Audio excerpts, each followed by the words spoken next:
Bonjour à tous, je suis ravie de vous retrouver sur la chaîne des publications Agora pour une nouvelle vidéo. Nous accueillons aujourd'hui Thomas Andrieux, éditorialiste économique et auteur de plusieurs ouvrages, notamment L'or et l'argent, le guide complet pour comprendre et investir, paru en 2021 aux éditions JDH. Merci beaucoup d'être avec nous, Thomas. Bonjour, merci beaucoup. Alors on va parler d'un sujet qui vous intéresse depuis longtemps, à savoir l'or, qui semble attirer toujours plus d'investisseurs. Effectivement, l'or a été propulsé à des niveaux records et a atteint les 2085 $ l'once le mois dernier. Alors ce n'est pas la première fois que le métal doré connaît un moment de grâce. Il avait déjà atteint cette valeur en août 2020 en pleine pandémie, puis au moment de l'invasion en Ukraine. Mais cette fois-ci, son cours semble ne pas vouloir baisser. Alors Thomas, quels sont les facteurs économiques qui aujourd'hui favorisent plus que jamais l'ascension de l'or et pourquoi le métal jaune est-il considéré comme une forme de protection en temps de crise? Alors effectivement, on est sur des niveaux de prix actuellement sur le cours de l'or qui sont justifiés. Et on l'a vu notamment l'année dernière, c'est que dès que le cours de l'or est revenu sur les 1600-1700 $ l'once, on a vite rebondi ensuite. Ça s'explique pour une raison très fondamentale, c'est que sur 2022, les coûts de production des compagnies minières, ils ont grimpé d'à peu près 18%, ce qui est colossal, et cette tendance de hausse des coûts de production, elle dure depuis 2016, donc elle est extrêmement durable, et fondamentalement, effectivement, l'inflation a accéléré cette hausse des coûts de production, tout simplement parce que maintenant pour miner, les carburants sont plus chers, les explosifs, les dynamites sont plus chers, donc tout coûte plus cher, et donc ça se répercute sur le prix de l'or. Une simple statistique, c'est que 80% de l'offre d'or, on en revient toujours un peu à la même chose sur le marché, mais 80% de l'offre d'or provient des compagnies minières. Donc effectivement, si les compagnies minières ne peuvent produire de l'or qu'à un coût plus élevé, le prix sera lui-même plus élevé. Ce qui nous fait dire aussi la chose suivante, c'est que un niveau de prix de l'or à 1900 ou 2000 $ l'once, c'est un prix aujourd'hui normal en fait. Et à l'inverse, un prix en dessous serait considéré fondamentalement comme plutôt faible. La question c'est est-ce que dans les prochaines années, notamment d'ici peut-être la fin de la décennie ou avant, on arrivera à rompre durablement eh bien, les sommets qu'on a fait à 2000 ou presque 2100 $ l'once, effectivement. Maintenant, en 2022, au premier trimestre, effectivement, on avait des investisseurs dans l'or qui étaient plutôt déçus parce que le cours de l'or baissait, mais l'inflation augmentait. Donc, certains investisseurs, effectivement, étaient plutôt déçus, mais l'or, c'est une protection plutôt de long terme, parce que le temps que l'inflation se répercute sur les coûts et que les coûts se répercutent sur le prix, ça met du temps, et on a eu un fort rattrapage, effectivement, du cours de l'or ces derniers mois, qui a été plutôt assez optimiste et qui a confirmé le fait que l'or a été largement revalorisé et revalorisé à sa juste valeur, si on peut dire. Et pourquoi est-ce qu'on considère que l'or est une protection contre l'inflation? À long terme, c'est plutôt vrai. Maintenant, quand on regarde les statistiques empiriques sur du court au moyen terme, c'est peut-être un peu moins vrai, mais à long terme, dans tous les cas, c'est vrai, puisque on a cette logique par rapport au coût de production. Maintenant, c'est vrai que dans les périodes où il y a le plus d'inflation, c'est aussi les périodes où le cours de l'or performe le plus, notamment dès que l'inflation est supérieure à 3% ou au-delà. C'est dans ces périodes-là qu'en général, le cours de l'or est amené à plus performer, parce que les gens cherchent aussi des protections. Ils cherchent aussi une protection en portefeuille, et effectivement, quand l'inflation remonte, les taux d'intérêt remontent, le taux sans risque remonte, et donc les gens sont peut-être moins intéressés d'investir sur des marchés actions qui fournissent des rendements comparativement plus faibles, et donc ils se réfugient plutôt sur des valeurs refuges comme l'or. Bon, on a même en partie les crypto-monnaies, mais c'est plus particulier puisque c'est peut-être plus sensible aux liquidités. Mais l'autre avantage de l'or, c'est que dans le long terme, pour les raisons que j'ai énoncées, c'est un marché qui est plus difficilement manipulable. Il peut y avoir des pressions haussières ou baissières sur du court ou moyen terme, mais à long terme, c'est un marché qui reflète sa juste valeur et qui, dans le temps long, conserve typiquement le pouvoir d'achat.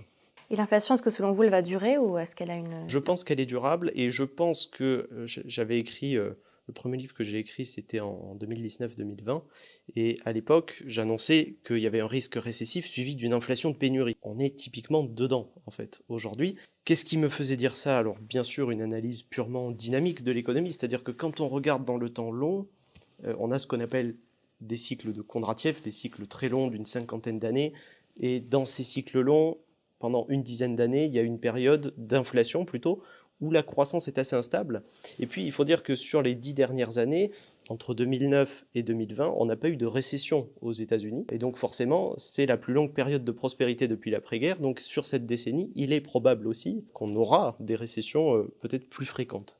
Et donc, in fine, ça se traduit par une inflation structurelle plus élevée, ça se traduit aussi par une croissance plus instable, un coup récession, un coup par récession, pas forcément des dépressions économiques, puisque ce n'est pas la caractéristique des périodes d'inflation structurelle, mais l'autre élément aussi qui nous amène à être plutôt partisans de l'hypothèse que l'inflation serait durable, c'est les chiffres tout simplement, puisque l'inflation sur les matières premières se réduit ou s'est réduit, et concrètement, on a toujours une inflation sous-jacente qu'on appelle, c'est-à-dire une inflation sur les services, hors matières premières et énergie, qui est très forte, qui est de 5,6 à 5,5% aujourd'hui, qui ne veut pas diminuer.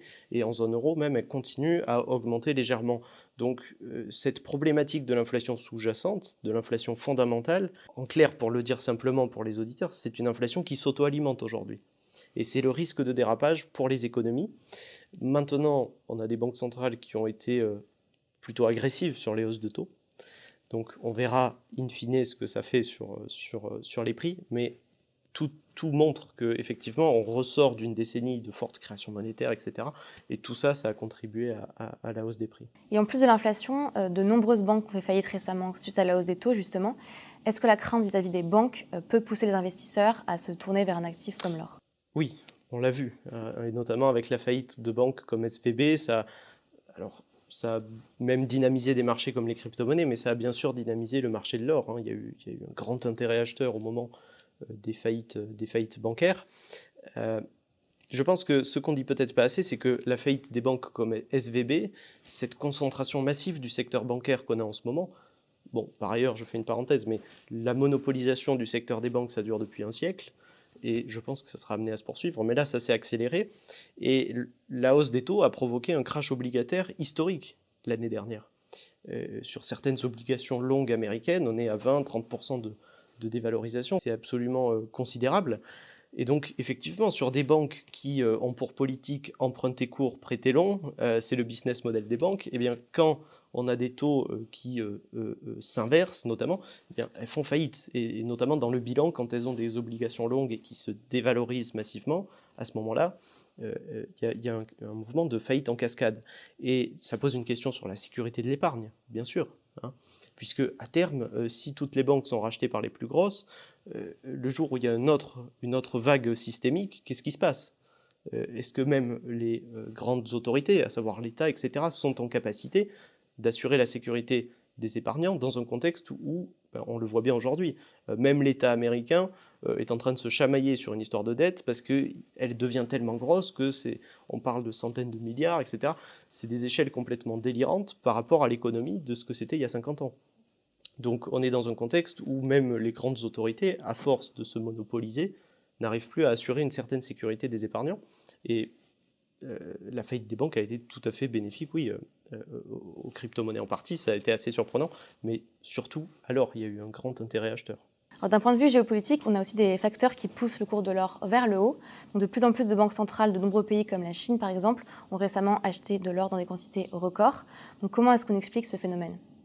D'une part, il y a la problématique purement politique, on va dire. C'est-à-dire qu'il y a des tensions géopolitiques, effectivement. Je ne suis pas dans la géopolitique, mais effectivement, il y a une sorte de bipolarisation entre l'Orient, l'Occident, si on peut dire. Il y a eu aussi quelque chose de très intéressant qui traduit peut-être là l'aspect politique, c'est que les banques centrales ont acheté historiquement de l'or ces derniers trimestres, notamment fin 2022, ça s'est un peu ralenti en ce moment, mais les banques centrales continuent à acheter massivement de l'or, et notamment, alors il y a plusieurs banques centrales qui ont ce mouvement acheteur, mais ça se traduit aussi mondialement. Donc les banques centrales ont aussi une logique de diversification de leur bilan, de protection aussi par rapport aux autres devises, parce que le but d'une banque centrale qui achète de l'or, c'est d'éviter d'avoir des réserves en autres devises, si on veut. Et puis après, bon, le fait qu'effectivement l'or est plutôt acheté par les banques centrales s'explique aussi par un phénomène simple, c'est-à-dire que lorsqu'il y a de l'inflation plus forte dans un pays, il faut des réserves de change pour financer le commerce extérieur, etc. Bon, donc, mais c'est vrai que globalement, le retour de la guerre, tous ces éléments mettent le dollar dans une position plus politisée, et ça se traduit concrètement sur des achats d'or, sur des mouvements d'or. Il y a eu beaucoup de mouvements d'or acheteurs des particuliers au Moyen-Orient ces derniers trimestres. Donc tout ce qui est Moyen-Orient et Asie, il y a des mouvements acheteurs plutôt structurels sur l'or, et il y a ces flux de capitaux constants, en tout cas des flux d'or constants vers les pays de l'Est depuis un long moment maintenant. Et on dit souvent que les flux d'or présagent les flux économiques, dans le sens où les flux d'or présagent une certaine puissance économique future. Donc est-ce que l'or sert, on va dire, sur l'échiquier mondial pour, arbitrer sur des tensions politiques? Je pense que oui, et ça se voit assez bien au niveau des banques centrales, du bilan des banques centrales.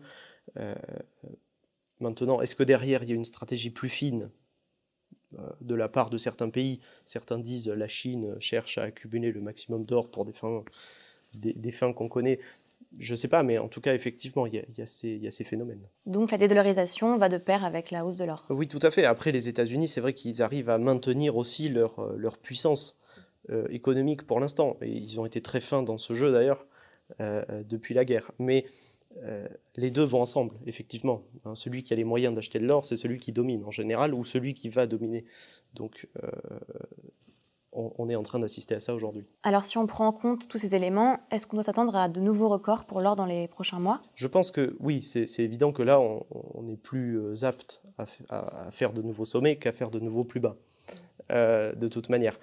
Et encore une fois, c'est ce que je disais, c'est que ce qui me rend particulièrement optimiste, c'est que depuis 2016, donc depuis le dernier creux, on a une hausse continue et progressive des coûts de production. Il n'y a rien qui indique jusqu'à aujourd'hui que ça va s'inverser. C'est une tendance qui est plutôt structurelle et durable. Donc effectivement, il y a une probabilité récurrente pour que l'or fasse de nouveaux sommets.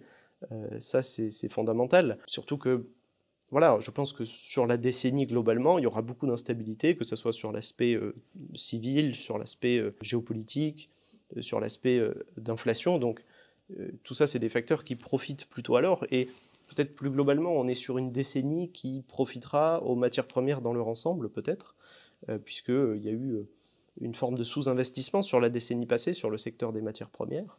On a un peu négligé tous ces éléments. Et donc oui, il y a une phase de revalorisation qui est en marche, si on peut dire. Et l'or, je pense, oui, il sera tout à fait apte à faire de nouveaux sommets. La question, c'est avec quelle rapidité, puisque quand il y a eu la guerre en Ukraine, on a eu un mouvement très rapide sur le cours de l'or.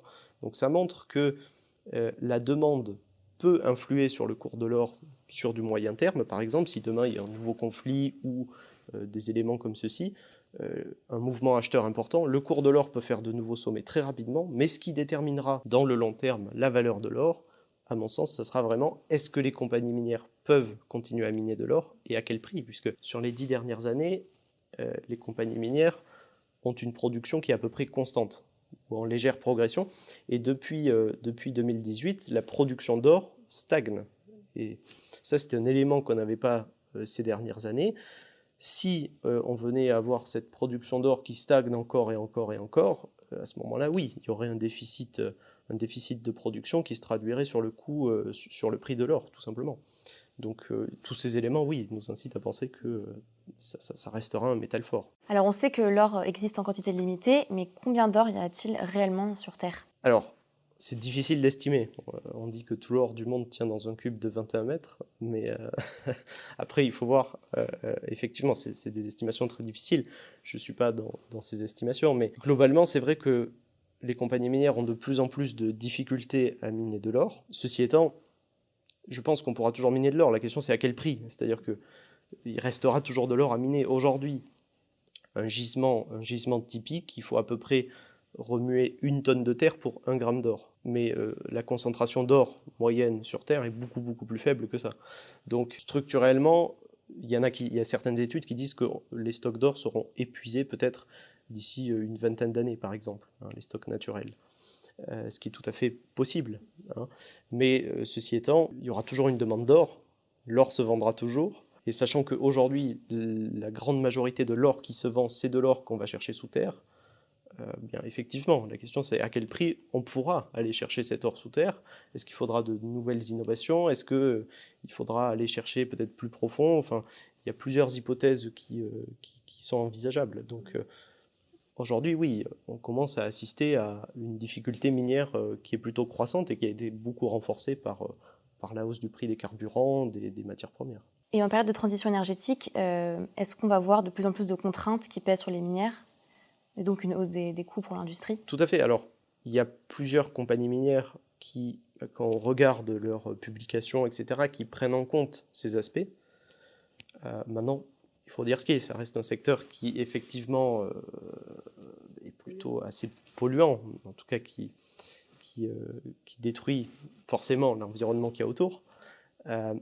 Mais oui, si demain, il y aurait, admettons, je ne sais pas, des restrictions sur la production, c'est évident que ça serait très haussier pour le cours de l'or, puisque mécaniquement, il n'y aurait plus d'offres, donc il y aurait les tensions qu'on imagine. Donc oui, ça peut être un élément haussier pour le cours de l'or. Ceci étant, l'avantage du marché de l'or, c'est qu'il est assez diversifié dans la mesure où il y a beaucoup de compagnies minières, même si certaines compagnies minières concentrent une grosse partie de la production d'or. Beaucoup de compagnies minières donc, se partagent le marché et ça serait difficile d'imaginer des restrictions et certaines compagnies minières bénéficieraient de conditions peut-être moins restrictives sur ces aspects. Donc c'est très difficile à mettre en place au niveau mondial, sachant que la Chine, la Russie sont des gros producteurs d'or. Et à ce titre, d'ailleurs, la Russie, l'année dernière, a miné beaucoup d'or. Mais avec les sanctions, les choses comme ça, elle avait du mal à écouler son or sur le marché.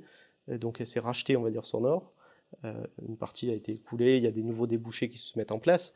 Mais donc ça a fait monter le prix de l'or. Mais enfin, tout ça pour dire que on peut même assister à la naissance d'un marché d'or parallèle. Enfin, il y a plein de choses comme ça qu'on peut envisager aussi.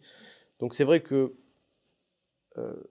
envisager une restriction, je ne sais pas, de la production d'or, des choses comme ça serait très haussier, mais ça serait très compliqué.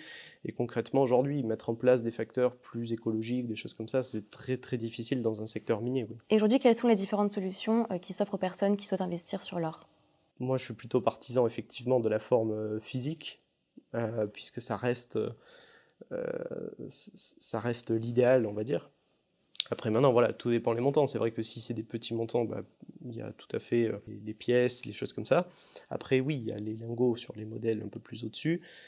Après, bon, il y a toujours leur papier, des choses comme ça, mais bon, il y a toujours le risque qu'on peut imaginer. Donc, l'or physique, ça reste le mieux. C'est vrai qu'il y a des frais de stockage, des coûts de stockage, surtout s'il y en a beaucoup. À chacun d'arbitrer et aussi investir selon son horizon de temps. C'est-à-dire que bon, la plupart du temps, les investisseurs achètent dans une perspective indéterminée, donc à ce moment-là, vaut mieux de l'or physique. Mais si on achète sur du moyen terme, pour quelques mois, est-ce que c'est pertinent de recourir à de l'or physique, sachant qu'il y a des frais qui sont peut-être plus élevés, donc il y a toutes ces problématiques, mais l'or physique reste effectivement le marché le plus avantageux. Maintenant, on le voit sur l'argent, par exemple, c'est que l'argent, c'est un peu plus différent, c'est que c'est des grandes quantités, puisque forcément l'argent est plus abondant que l'or, et que l'argent papier est un marché beaucoup plus gros comparativement, et donc un marché qui est aussi peut-être plus sensible à des pressions baissières ou haussières de la part d'institutionnels qui cherchent à influencer le cours. Donc l'argent, typiquement, peut-être je finirai là-dessus, mais l'argent c'est un marché intéressant dans la mesure où quand on regarde dans le détail, l'année dernière, 20% de la demande d'argent n'était pas pourvue.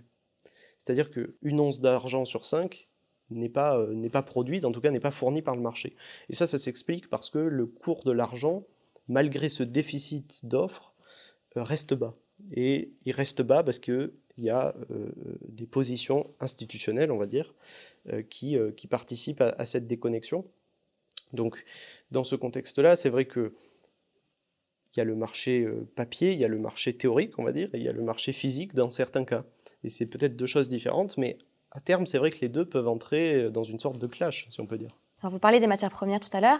Est-ce qu'il y a d'autres actifs qui pourraient monter en parallèle de l'or également? On a, bon, le pétrole, c'est un cas beaucoup plus particulier, mais l'argent peut être un cas intéressant dans la mesure où on a ce déficit de production considérable, mais il y a toujours ces problèmes sur les marchés futurs, etc. Bon. Donc, il faut rester plus prudent là-dessus, sachant que dans le temps très long, quand on regarde sur plusieurs siècles, l'argent a tendance à sous-performer l'or. On a d'autres métaux qui sont rares, comme le palladium.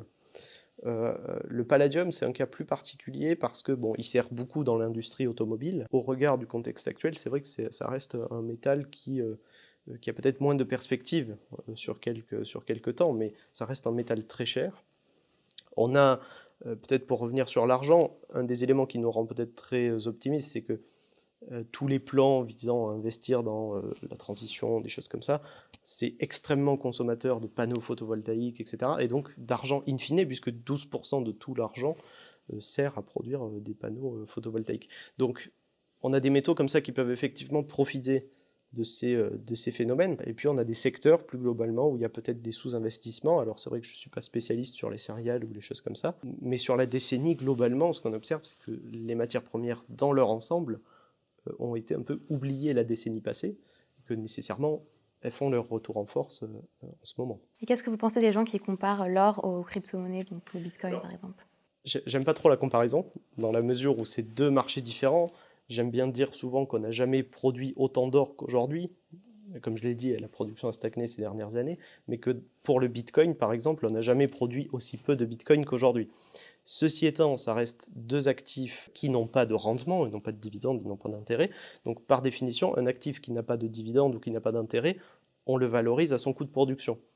Et effectivement, on se rend compte que les supports majeurs du Bitcoin à long terme, c'est son coût de production, de même que pour l'or.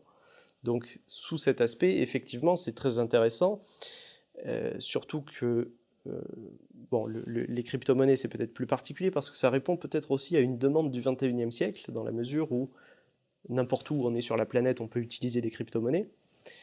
Donc ça répond à une forme de monnaie mondiale, mais sans gouvernement. Donc et d'ailleurs, je pense que c'est une des conditions à la réussite d'une monnaie, entre guillemets, mondiale. C'est-à-dire que si on veut une monnaie mondiale, elle a plus de chances de réussir s'il n'y a pas une étiquette gouvernement derrière. Donc effectivement, sous cet aspect, ça peut être intéressant, surtout que c'est extrêmement flexible, on peut s'échanger des crypto-monnaies en quelques minutes, enfin, c'est beaucoup plus flexible que les monnaies traditionnelles. Et d'ailleurs, les banques centrales l'ont bien compris, puisqu'elles cherchent à rattraper le tir, on va dire. Donc oui, on peut les comparer sous cet aspect-là. Maintenant, comparer le Bitcoin et les crypto-monnaies. Le Bitcoin, j'avais fait des études dessus, c'est vrai que c'est beaucoup plus sensible aux mécaniques de liquidité. C'est-à-dire que dès que sur les marchés traditionnels, il y a peu ou pas de liquidité, une rehausse des taux, des choses comme ça peut être très baissier. Mais après, c'est vrai que les crypto-monnaies, dans le temps, d'une part, ça dépend fortement du coût auquel on les mine, hein, on les produit. Et c'est vrai que ça bénéficie tout simplement d'un engouement qui est mondial. Hein. Aujourd'hui, je crois qu'il y a plus de 500 millions d'utilisateurs de crypto-monnaies dans le monde, surtout chez les jeunes et surtout dans certains pays qui en ont réellement besoin. Alors effectivement, il y a toute la partie spéculative dans certains pays, il y en a beaucoup qui s'y intéressent justement uniquement pour spéculer, mais il y a beaucoup de pays où ça sert effectivement, des pays en crise, des pays dans des situations un peu chaotiques, ça les aide, il faut dire ce qui est aussi. Et on se rend compte qu'en fait, une des conditions majeures au succès des crypto-monnaies, c'est aussi la croissance démographique, notamment dans les pays d'Afrique, en Inde, peut-être un peu moins en Inde, mais en tout cas dans les pays d'Afrique. Donc ça a une utilité concrète pour beaucoup de personnes, et il y a une forte croissance du marché, malgré l'évolution des cours qui peut être très volatile, mais qui est par ailleurs aussi très intéressante à suivre, puisqu'il y a une multitude de facteurs qui contribuent dans le long terme à l'arrivée de ce nouveau marché. Maintenant, comparativement à l'or, ça fait à peu près 2000 milliards d'euros, le marché des crypto-monnaies. L'or, ça fait 12 000 milliards, donc quand même un écart encore. Mais c'est vrai que on verra jusqu'où mène la croissance des crypto-monnaies, mais l'or reste encore un marché beaucoup plus gros de par sa taille, de par sa valorisation et de par aussi son aspect purement historique. Donc l'or reste quand même le meilleur pari entre les deux. Disons que tout dépend ce qu'on cherche. Si on recherche plus la sécurité, oui, tout à fait. Maintenant, si on recherche beaucoup plus de la flexibilité, ou tout dépend de son profil, effectivement. Mais je pense que oui, l'or, encore aujourd'hui, reste la référence. Et je ne pense pas qu'on puisse considérer les crypto-monnaies comme des refuges, dans la mesure où, à court et moyen terme, elles sont beaucoup plus sensibles à la volatilité, aux liquidités, des choses comme ça, ce qui n'est pas forcément le cas de l'or, et l'or ne fera pas des grands mouvements. C'est rare que l'or fasse moins 50 en une année, hein, pour ne pas dire presque impossible statistiquement. Donc effectivement, on a ces phénomènes.